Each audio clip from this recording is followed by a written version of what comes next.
कांग्रेस की जीत का ताज किसके सिर होना चाहिए? इस सवाल के जवाब पर कोई राहुल गांधी का नाम लेगा तो कोई मल्लिकार्जुन खड़गे का। हालांकि अगर गौर से देखें तो तेलंगाना में ना राहुल गांधी अपना जोर दिखा सके और ना ही मल्लिकार्जुन खड़गे। असल में लाइमलाइट में तो कोई और ही रहा। इन सब के बीच जो चेहरा उभर कर आया और राज्य में कांग्रेस की जीत का परचम लहराने में सफल रहा, वो नाम है रेवंत रेड्डी। लेकिन एक सच और है, तेलंगाना में भारतीय जनता पार्टी ने इतना बड़ा उलटफेर किया कि मौजूदा सीएम केसीआर और कांग्रेस के सीएम उम्मीदवार रेवंत रेड्डी, जिनके आगे राहुल गांधी भी हार गए, उनको कामारेड्डी विधानसभा सीट से बीजेपी ने हरा दिया। चलिए हम आपको बताते हैं रेवंत रेड्डी कौन है, जिनकी विधानसभा चुनाव के दौरान खूब चर्चा हुई।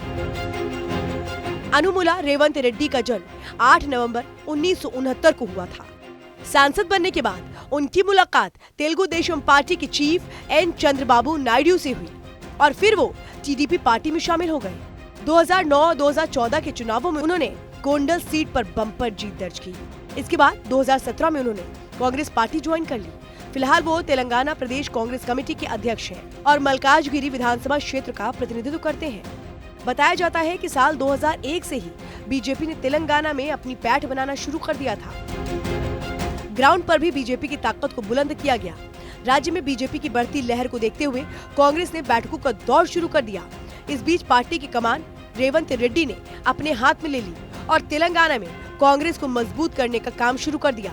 इस दौरान अक्टूबर में चुनाव के ऐलान के बाद तक कांग्रेस के नेताओं को एक साथ लाने में रेवंत रेड्डी को काफी मेहनत करनी पड़ी थी। तेलंगाना कांग्रेस यूनिट के कई सदस्यों के बीच मतभेदों को इसका कारण बताया जा रहा था। कई लोकल नेताओं ने तो रेड्डी पर आरोप तक लगा दिए थे कि वो केवल अपने सपोर्टर्स को आगे बढ़ाने की कोशिश कर रहे हैं। हालांकि इसके बाद भी रेवंत रेड्डी नहीं रुके। ग्राउंड लेवल पर अपनी पकड़ मजबूत करने में उन्होंने कोई कसर नहीं छोड़ी।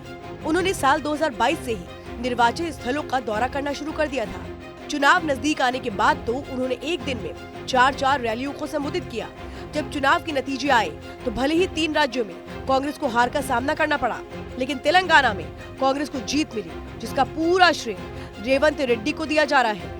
सोशल मीडिया पर चर्चा चल रही है कि राहुल और खड़गे इस जीत का सेहरा अपने सिर सजाना चाहते थे, लेकिन राजस्थान, छत्तीसगढ़ और मध्य प्रदेश की तरह ही तेलंगाना की जनता के सामने भी कांग्रेस बेपर्दा हो गई।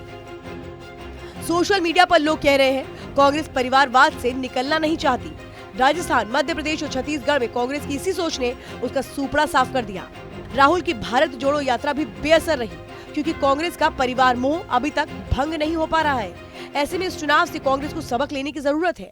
नतीजों के अगले ही दिन शुरू हुए शीतकालीन सत्र के दौरान प्रधानमंत्री मोदी ने भी कहा, अगर मैं वर्तमान चुनाव नतीजों के आधार पर कहूं तो ये सत्र विपक्ष में बैठे हुए साथियों के लिए गोल्डन अपॉर्चुनिटी है। इस सत्र में पराजय का गुस्सा निकालने की योजना बनाने की बजाय इस पराजय से सीखकर पिछले 9 सालों में चलाई गई नकारात्मकता की प्रवृत्ति को छोड़कर इस सत्र में अगर सकारात्मकता के साथ आगे बढ़ेंगे तो देश उनकी तरफ देखने का दृष्टिकोण बदलेगा।